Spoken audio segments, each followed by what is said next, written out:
Aiden. I'm Jack. And I'm Casey. And we are live, though not at the time you're seeing this, at Gillette Stadium for the 2025 National Championship game. Here on Saturday, saw a great couple of games, and I know we're going to see another good one today. Predictions for, I know that the game will be over by the time you're watching this, listening to it, but predictions for Cornell all the way.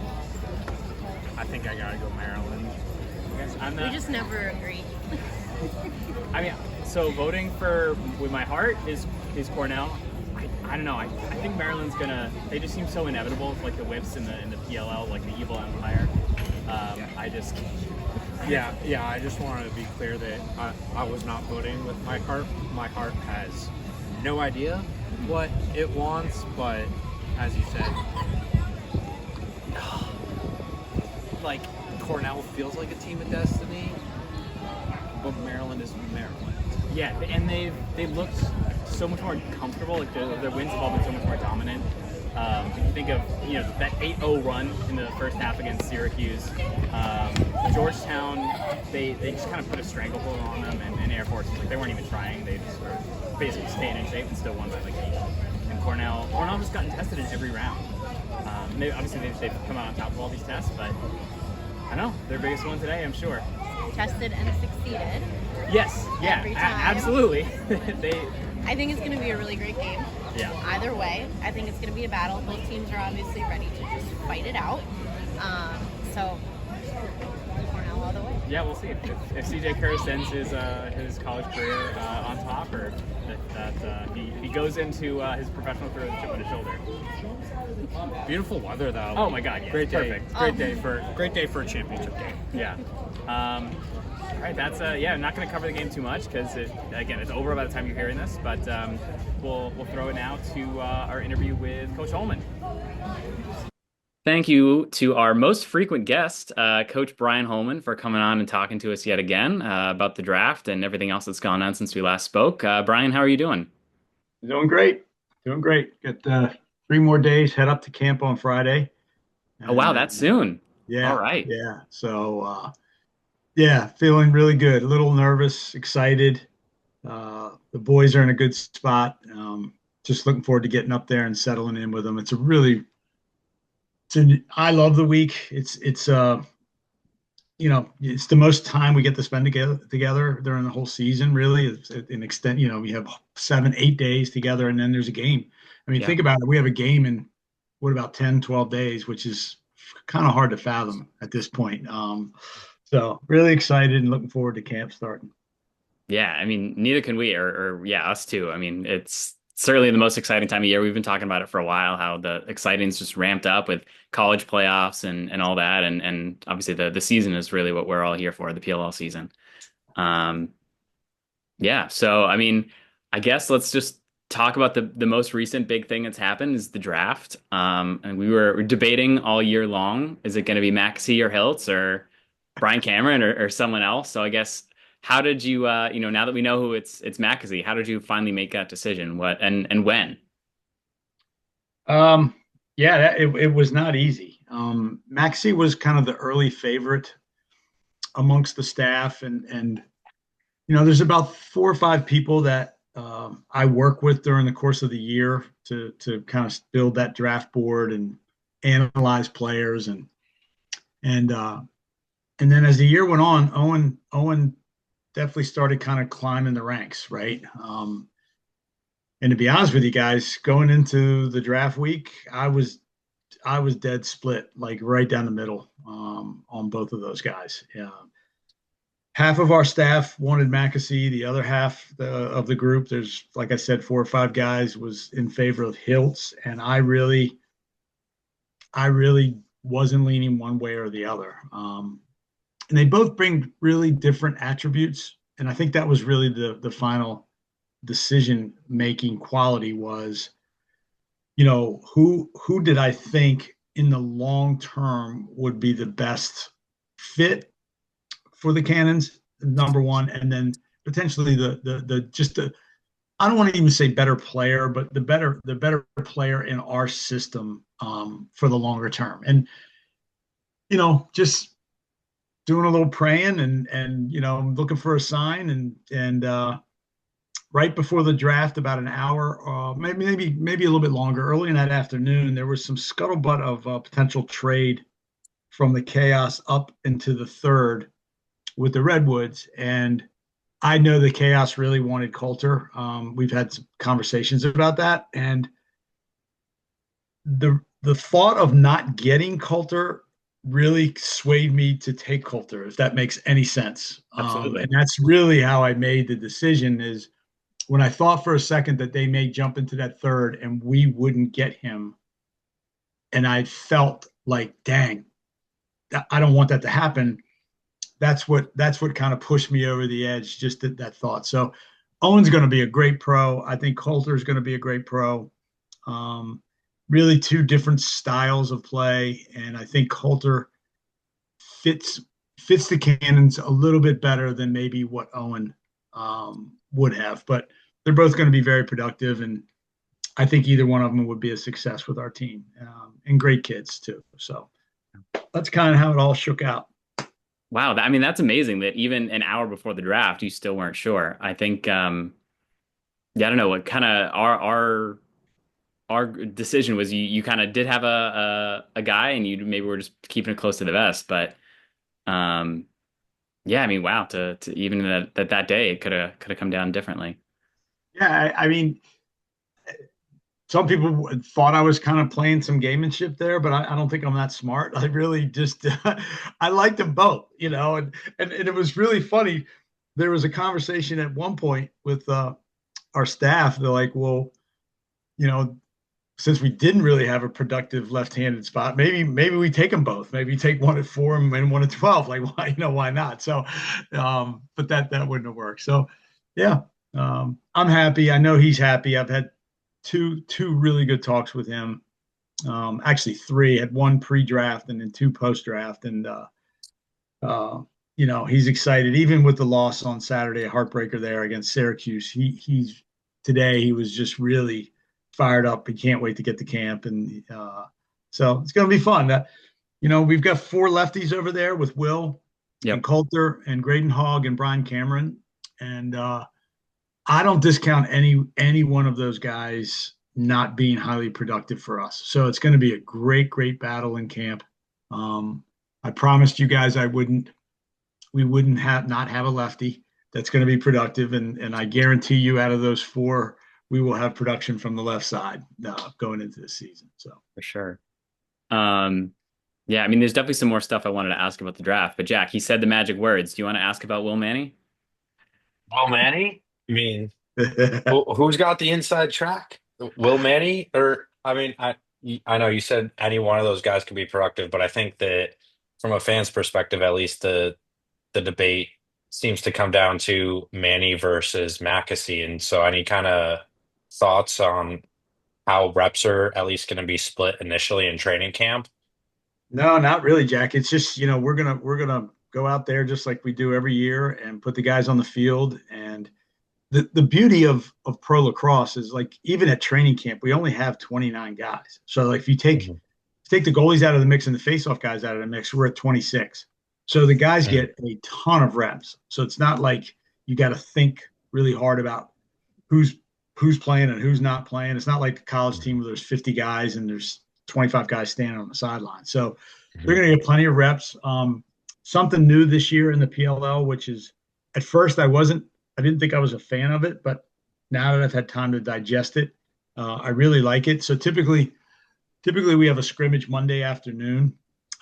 So you get up to camp, you practice Saturday, you practice twice on Sunday, you practice Monday, and then have a scrimmage Monday afternoon. And then cuts are made that 29 goes to 25 on Tuesday afternoon at camp. This year, we're going to scrimmage Monday afternoon and turn right around and have another scrimmage Tuesday morning. So, they're only an hour scrimmages. So essentially you're playing one game with those 2 scrimmages. But I think that's going to allow us to really see everybody playing against an opponent. So I don't, it's the best man win. It's a long season, right? I think we're going to need all of those guys to produce for us at some point in time. I think their mentalities, based on my conversations with all of them, is they're all going to do whatever it takes to be the best player for the Boston Cannons and to get this team to where we hope it's going to be in September. So it's going to be fun, man. It's going to be fun. You got some highly competitive dudes over there. I'm not sure I know of a more competitive person than Will Manny. Will's going to bring all the juice and the energy and the pro experience, and he's going to let it all hang out. And then, at the end of the day, too, there's, you might be able to play both of those guys. One of those guys may be able to be a midfielder, right, and have them both operate. So, but we'll see. We'll see how it all shakes out. I'm just excited that they're excited, and that competition level is going to be extremely high across the board with our roster, and that's something I'm really happy about. It's the first year since I've been in charge of the Cannons that I feel like this is the most competitive roster that we have had since we took over. So should be a fun camp. Is that competitive in the sense that there's multiple guys competing for the same number of spots, or just you feel like this team is best able to compete with the other teams in the league? I think it's a little bit of both, Aiden. Honestly, I think we're deeper than we've ever been at almost every single position. In the past, my first year, I remember doing this. It was about the second or third game, and I remember looking at the guys that the roster, the guys that weren't playing for some of the teams that we were playing against, right? And I'm like, dang, man, those guys are good. Like they're not dressing, and we didn't really have that. Like we just didn't have, we didn't have college superstars not dressing for the Cannons in the last year or two, right? So I think this year you're going to have some guys that are really, really good players that maybe have produced for us in the past, or college kids coming out that have high pedigree. They might not be able to make that 19-man, right? So I feel good there, and I feel everywhere on the field, attack to the midfield, to the D-midi spots, to our close defense, to our poles, everywhere on the field, there's guys competing for spots and it's just going to make you better. Competition is, that's what it's about, right? So, so I'm excited about that. Absolutely, as are we. So I wanted to ask about kind of the unofficial fourth pick you had in the draft, which happened before you made even the first pick of the draft, of trading that number 3 overall for Owen Grant. What was the reasoning, or what was the process behind that pick? And I guess what talks have you had with Owen since that trade? Well, I really wasn't interested in trading that pick. I was really just trying to hold on to that as long as possible and maybe use them both, right? Having 3 and 4 in a draft, 3, 4, and 12, not bad. And then I got a text from Joe Spallina somewhere along are you interested in any one of our players? And I texted back, yeah, I've always had a high interest in Owen Grant. I tried to get Owen from Coach Nat in the Pat Cavanaugh trade when they were very interested in trading for Pat Cavanaugh, and Owen was the sticky point, and we couldn't get past. He didn't want to give him up, and I wasn't going to make the trade without him. When he responded back that he would be interested in talking about that, then that's just kind of spurred. So I really didn't have the interest till it got spurred. And my rationale behind it is really simple. When I looked at this draft, besides CJ Kirst, okay, after CJ, I think you could take pick 2 through probably 14. And I think a lot of those guys are really interchangeable. I think there's a lot of really good lacrosse players in there, but I just kept coming back to the word impact. Like who are we going to pick at 3 or 4, knowing that we were going to take, at that time, Coulter with one of those picks that is going to have a huge impact. Because in my mind, if you're picking a 3 or a 4 or a 2, even probably down to 6 or 7, that person should have a huge, huge impact on your roster immediately. And talking with the staff and some players, like, we just couldn't put our finger on a guy that's just going to have like a huge impact on our club. But Owen Grant is going to have a huge impact on our club. And, so that was my decision. I just didn't feel that we were going to be able to get a guy there that was going to have as big an impact as Owen. And then the other thought process with that is picking up Owen's like having two players, maybe even three. Owen can play. He's great in the middle of the field. He's great off the wings. He's an exceptional defender from the long stick midi position. And he can play close. And he's an exceptional close. And he's great off the ground, right? So when you look at like last year when Jack got hurt, we did okay defensively, but we were scrambling there a little bit, right? So we didn't have the depth that we needed. You look at last year's production from the long stick midi position from the offensive. Our first year, I think Cade had maybe 5, maybe 6 2-point goals. Last year, we had none out of that position at all. Owen's going to be able to provide that for us. And the last piece to this was after the season was over, sitting down, talking to the coaching staff, basically identifying areas where we had to be better. And one area that I really wanted to be better at was having an impact style defender in the middle of the field. Ethan Rawl is a great defender. Obviously he's of the smaller stature. You bring Owen in, he's 6'3", 6'4", he weighs 220 pounds. He's left-handed. He can get up and down the field. He can shoot the 2-ball. He can get the ball off the ground. He just cures a lot of ills for us. And he's going to have an impact when he gets his feet set. So that was my thought process, was I just didn't see a guy in the draft that potentially could have as big an impact on our organization as someone like Owen Grant. And I think that's going to play out as this season goes on. So I've had multiple conversations with Owen. He's so excited. He really loves the field game. There's kind of a little issue right now with the Canadians. A lot of guys are staying home, playing in the summer. So that was a prerequisite in the trade, was for me to be able to talk to Owen prior to the trade and get his commitment to the Cannons before we made that trade. And he's all in. He's actually said he felt like a little kid again. He feels wanted. He feels excited. He played with Garrett on the Redwoods. He really appreciates the reach out, all our guys reaching out to him, and he just wants to get on the field and get back to work. So, very, very excited for Owen. That's amazing. I feel like you probably put a lot of Cannons fans' minds at ease knowing that he's not planning on staying in Ontario this summer.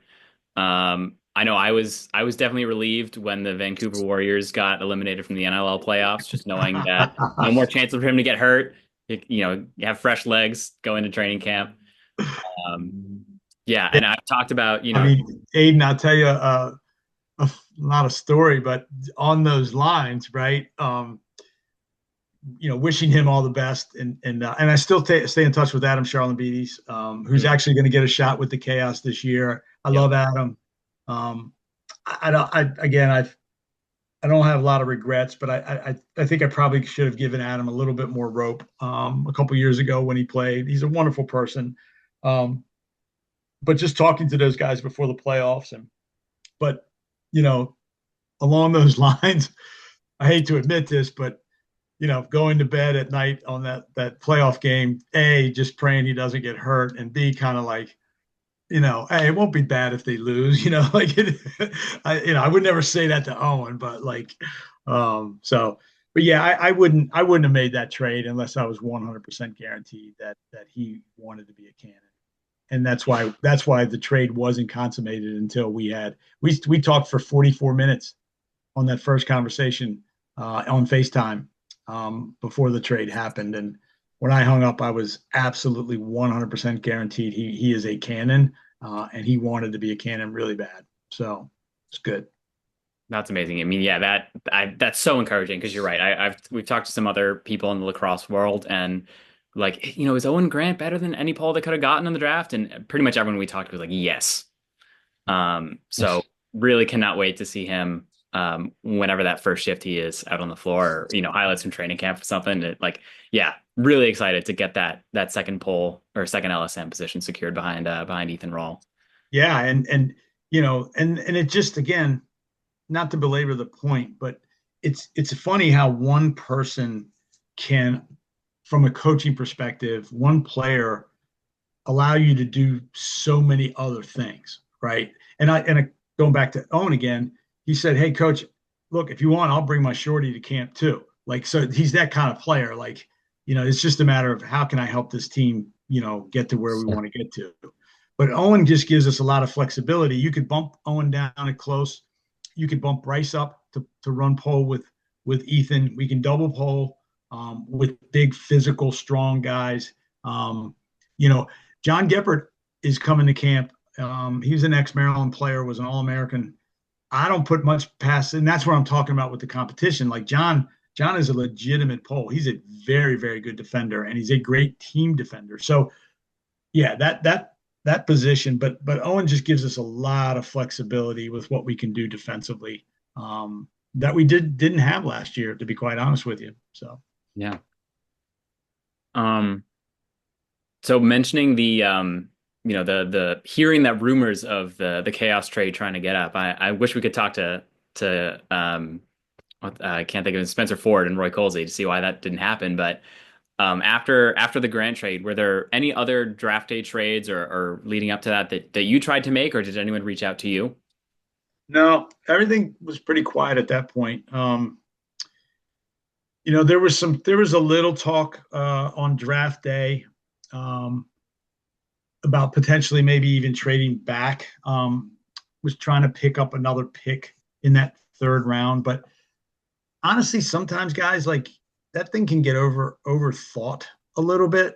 And I found myself overthinking it. Right. And I think we positioned ourselves well for the future. So if you look at last year's draft, right, we got Pat and Vidaro, and technically Bryce Young. Okay. Cause he was a third round pick. All right. If you look at this year's draft, we've got Owen Grant, Coulter Mackesy, Mick Kelly, Connor Kirst, because he was the other third round pick, and Ben Ramsey. So, and now we have 5 picks in next year's draft: 2 firsts, a first, 2 seconds, and 2/3, and a fourth.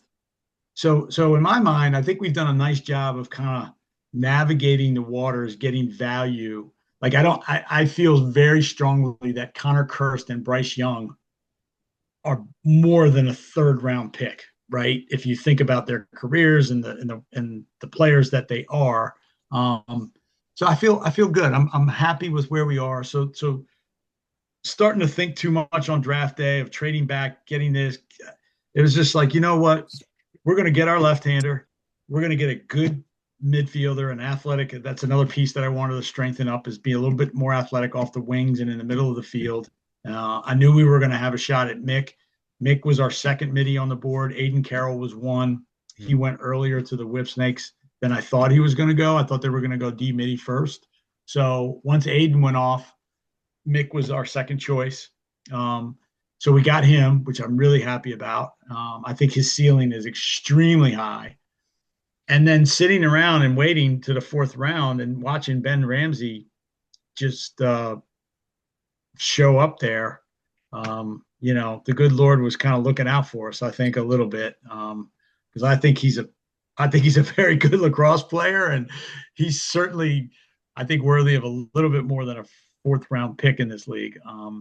And it's done a lot to motivate him too, because he was, to be honest with you, he was really pissed off that he dropped that far. So I think this draft, when you take Owen Grant and you add Connor Kirst into the full picture of it, right?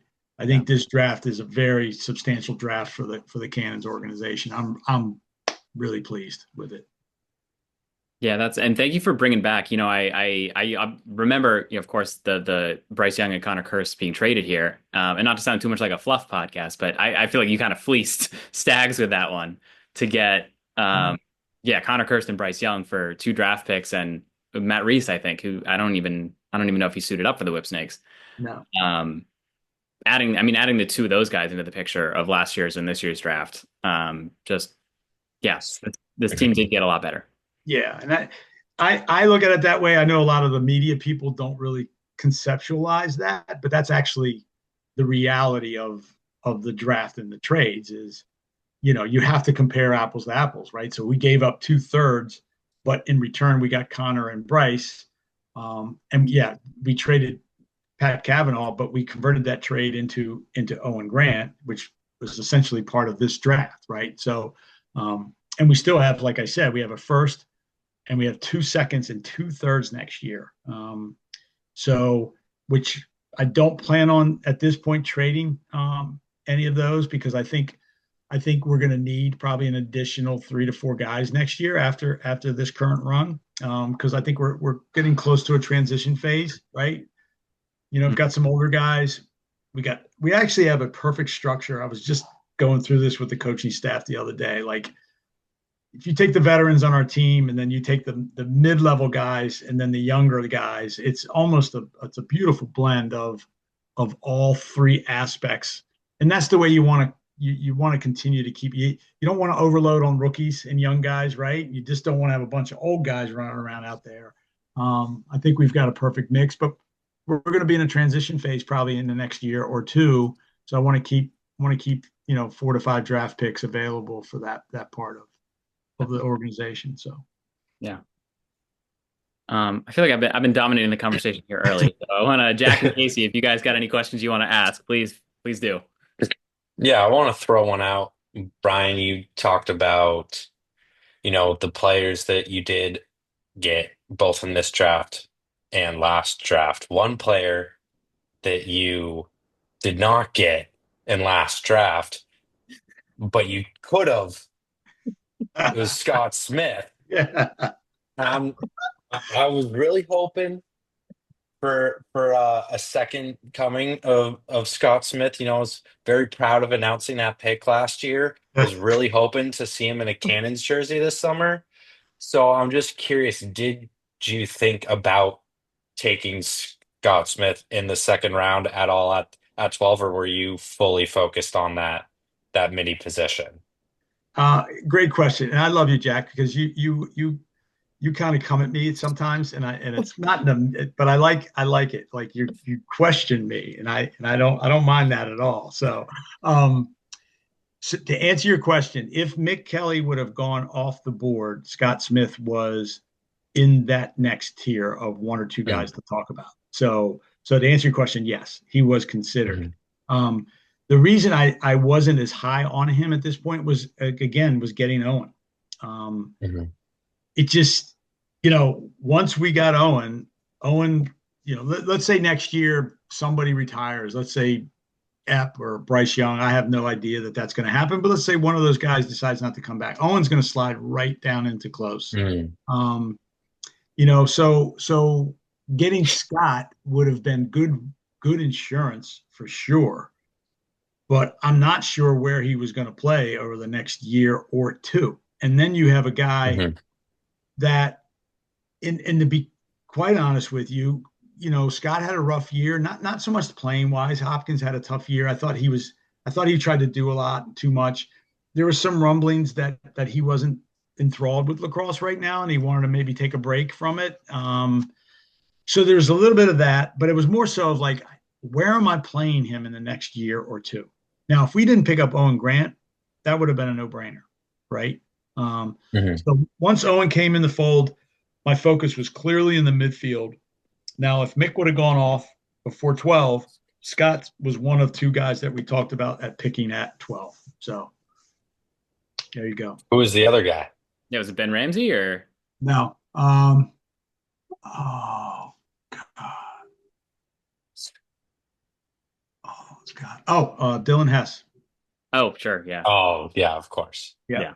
Yeah. I believe he was the first short stick teammate to go off the. He was, yeah. I think so, yeah.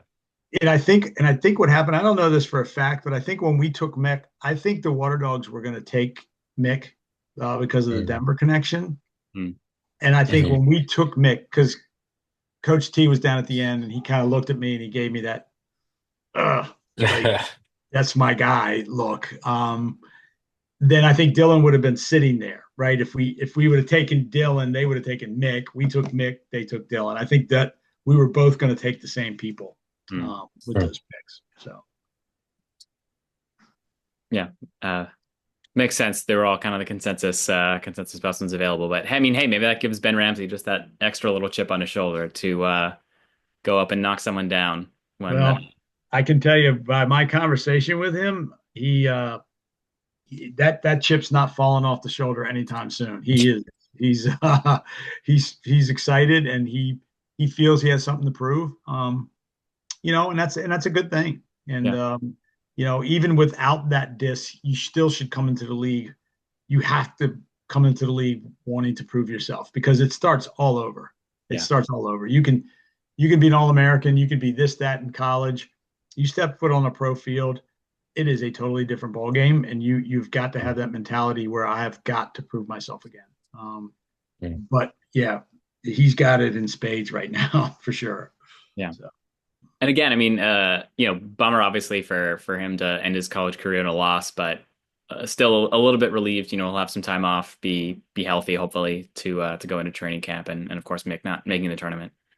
I mean, honestly, guys, I same thing. I feel bad, right? I want to see those guys go on and play for a championship, but it really worked out really well for us with all of those guys. Got a few days to. So I spoke to all three of them this morning. They're all great spots. They're all disappointed, but they're all excited about the future. They're all going to be in camp on time. I mean, the downside to that is Coach Oderna's coaching. I'm not going to have him there for Saturday's practice. But on our Zoom call with the team last week, I'm kind of excited because I'll go down and coach the D, and I don't think the D's going to want a whole lot of me for 2 or 3 days. So Coach O will be a welcome sight coming back to the Cannons after his championship run. So great.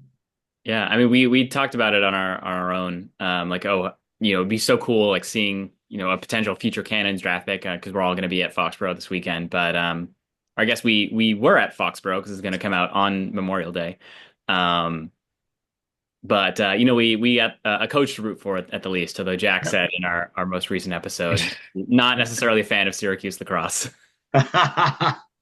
You either love him or you hate him. That's rooting for Coach O. Okay. Yeah. Rooting for Coach O. That's all you got to do. For the orange. All right. I'll go with you there. So I'm rooting for him. Yeah, since you brought them up, obviously the player turnaround or new additions were not the only things that happened this year. So Hartzell stepped away, Jim Mitchell stepped away. So we've got 2 new coordinators coming into camp as well. What was the process on both sides of that? With Hartzell, I've heard him talk about in his own podcast, wanted to focus on some other things, but with both of those, the guys stepping aside, and what was the hiring process like for Oderna and for Alec Jernstead? Yeah, it's kind of a peril of this league, especially the way that I've chosen to go about it. So I mean, I think there's 2 ways you can look at assistant coaches in the PLL. You can kind of maybe go after, and this is no criticism, but maybe guys that aren't involved in Division I lacrosse, or maybe have lesser high pressure jobs or so on and so forth, and get some stability with them. Or my feeling was I want our guys to be coached by the best. And if it's 1 year, it's 1 year. Like Mikey Thompson coached for us 1 year, and his impact is still felt with the Cannons organization. As a matter of fact, all those guys are still on our group text. Like I don't take Mikey off and Brody off and Mitch off and Hartsey off. They're all Cannons, and they chime in, and so we're all still together in a way. So that's the peril of hiring those guys, is that it's not feasible for those guys to make a long-term commitment. I think it's coming. I think there's going to be a day coming here soon in the PLL where the pay is going to make it much more worth their while to be gone all summer, right?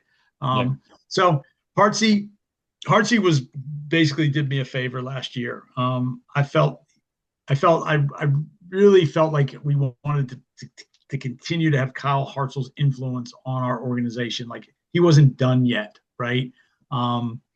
And, I think he was sort of 50-50 early, and I just kept going at him and going at him and going at him, and finally convinced him to do it.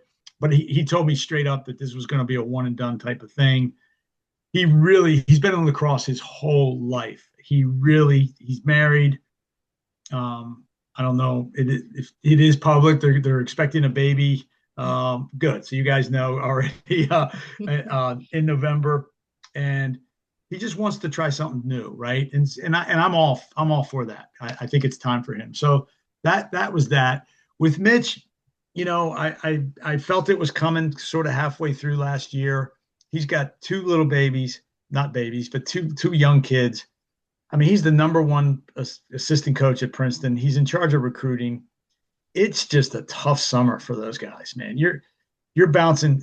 And Mitch said it was almost 3 years where he didn't have a week off of lacrosse, like from the season to going all summer with the Cannons and recruiting, and then fall ball with Princeton, then jumping into their seat, and that's just a lot.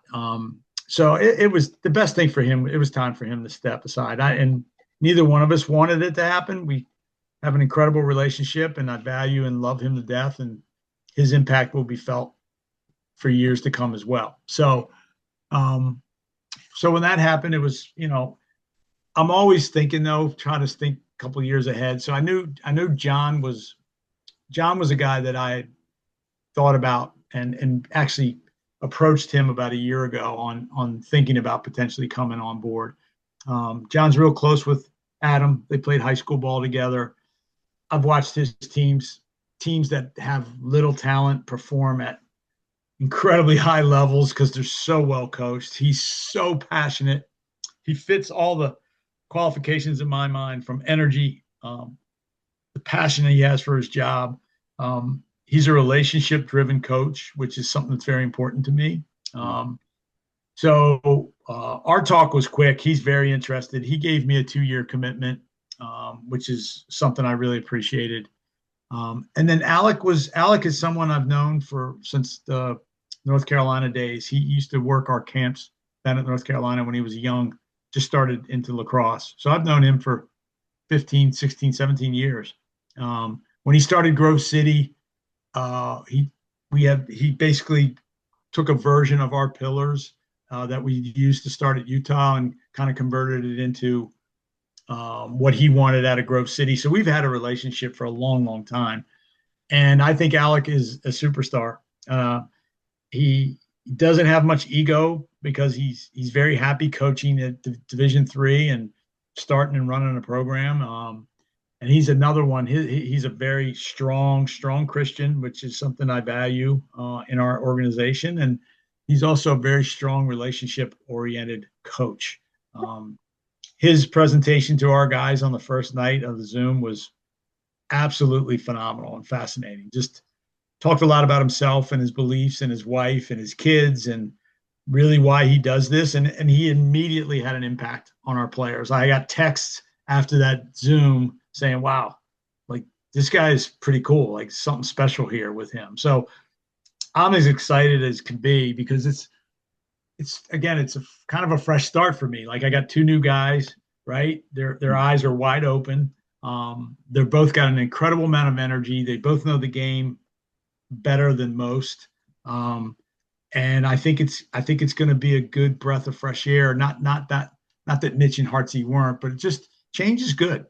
And I think the guys are looking forward to seeing what they can bring to the table. So kind of a long process, right? Just wanting to make sure that we were bringing the right guys into our family and our organization. Had multiple guys reach out to me, potentially looking at those spots. I'm 100% convinced that these are the right guys. And so are our players at this point. Now, when we start out at 0-3, I'll probably say that they're not the right guys, right? So, but right now they are. For everybody, 0-0. Yeah, absolutely. No, I'm sure you won't start out the 0-3. I mean, maybe the scrimmages, but those scores don't count. Not our plan, that's for sure. Yeah.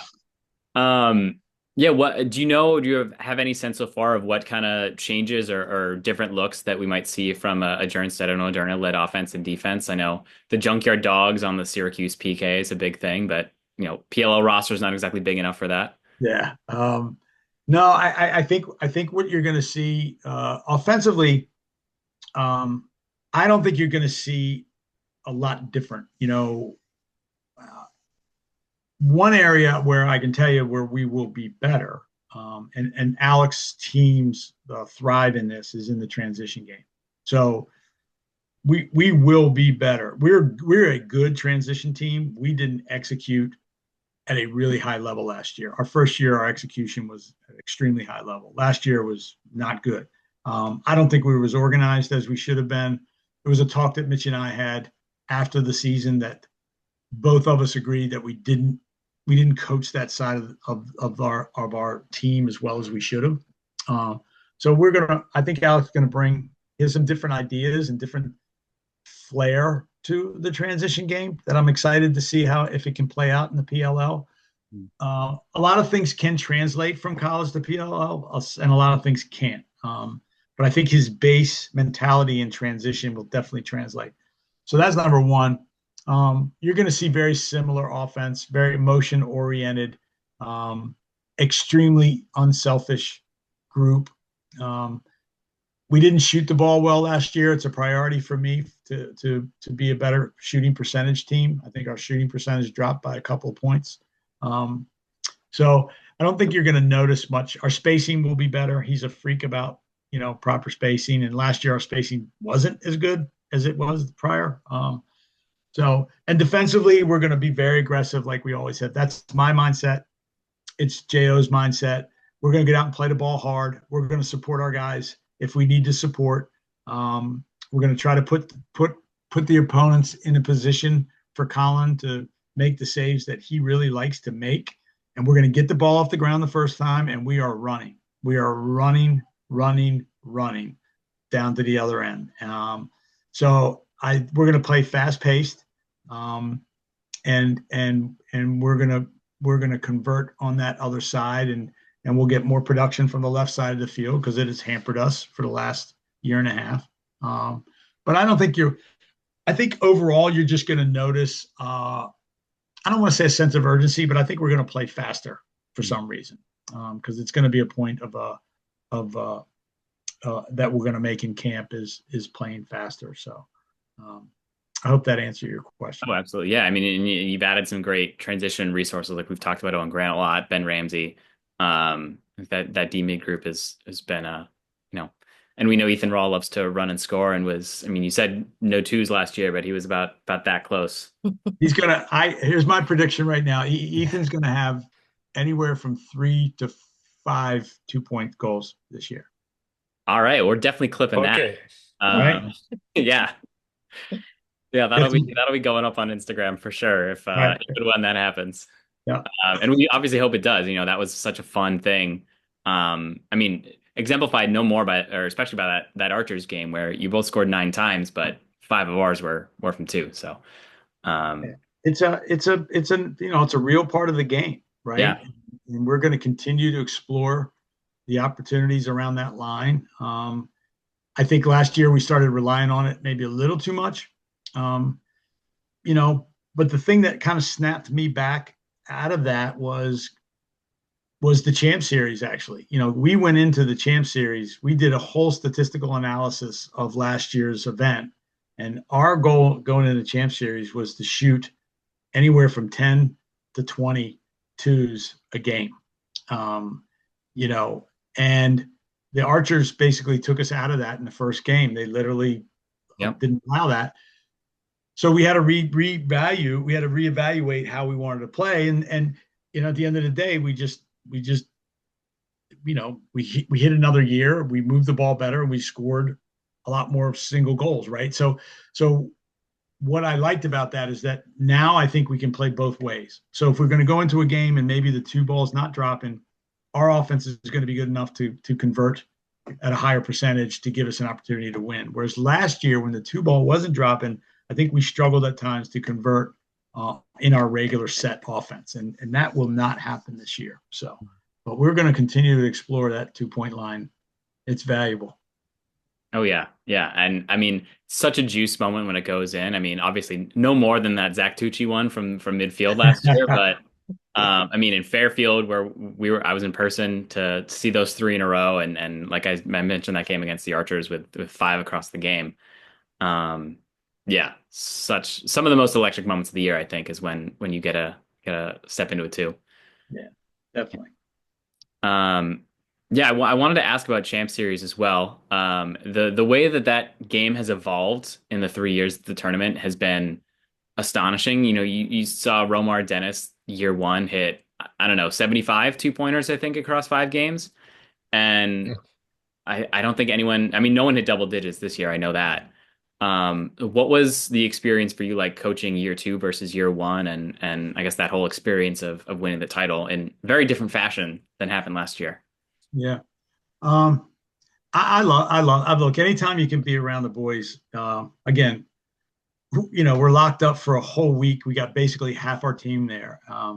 We use it as a time to grow as an organization. Like, you know, if you're not in there, you're missing valuable time to be around your players, for the players to be around each other, you know, to learn more about your team.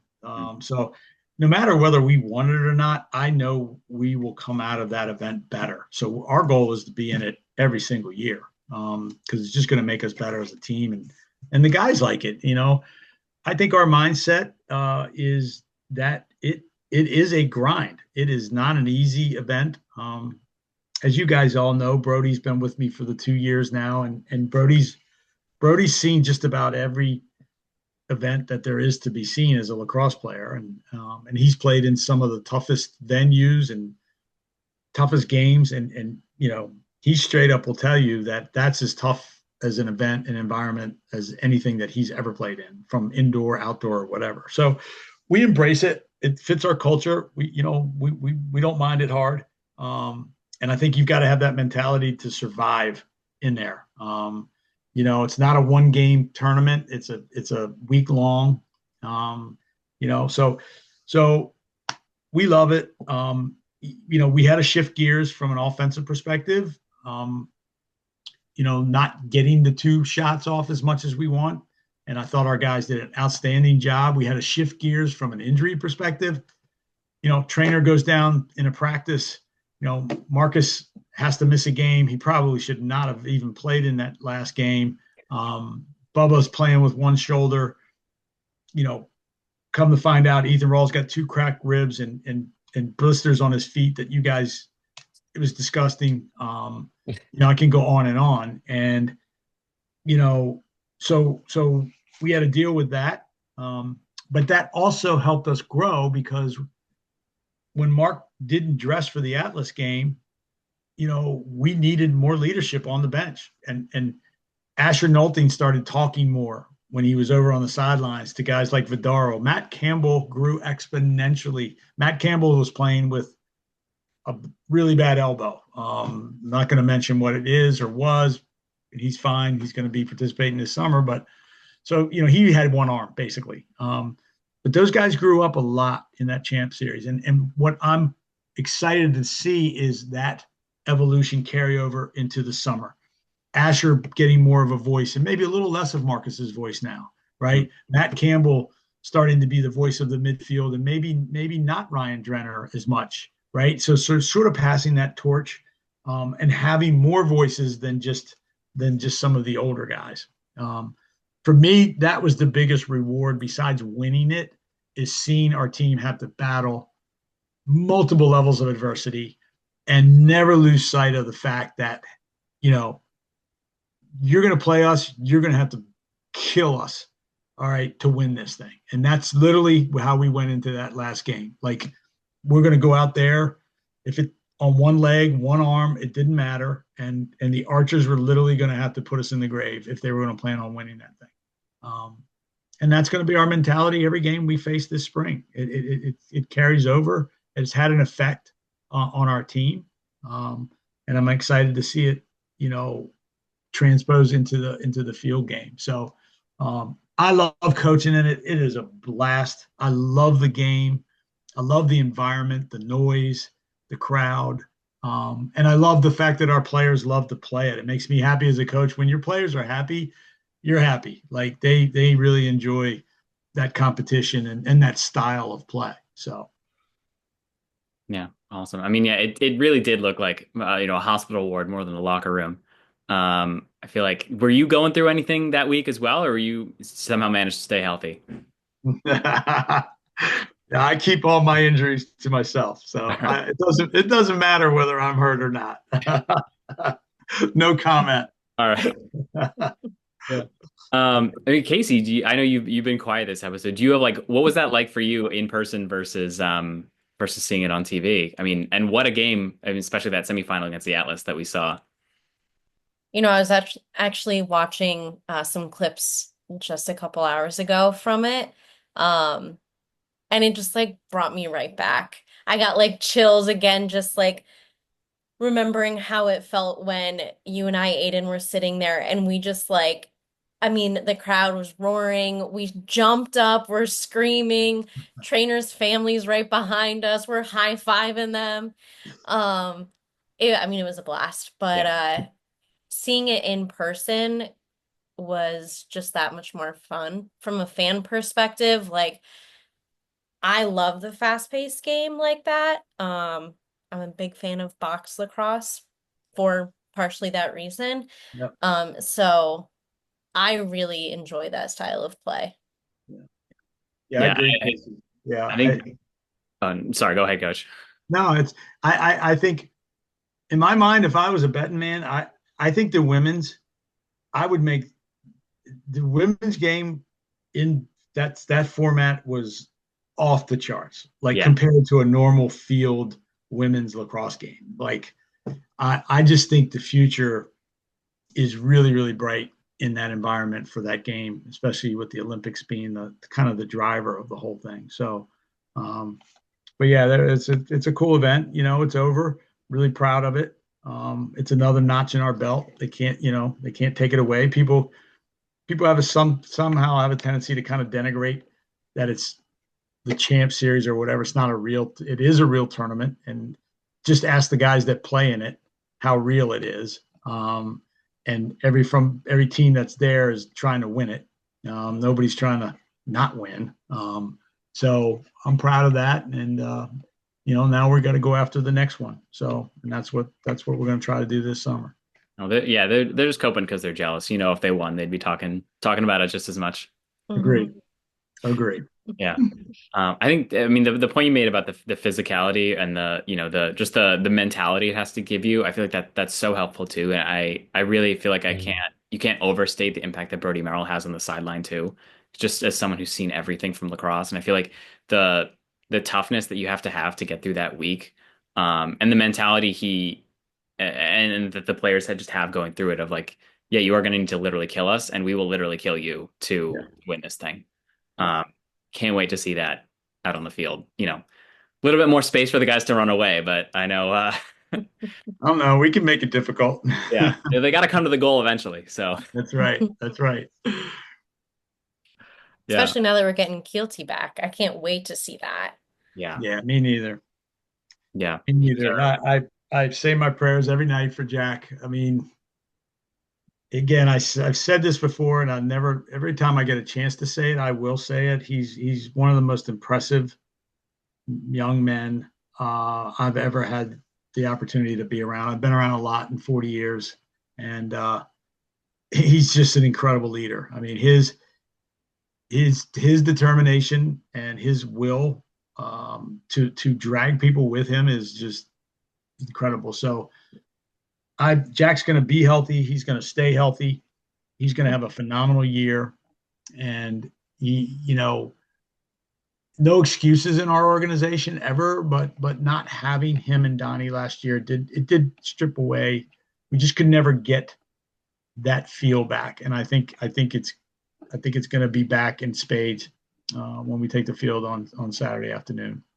Yeah, absolutely. I mean, he was our most recent guest as well. And oh yeah, no kidding. Yeah, and just through that 50 or so minute interview, you can see, like Jack was saying when we ended, like that's a guy that we would follow to war in a heartbeat. And so you see why, he's thinking about being a Navy SEAL as well.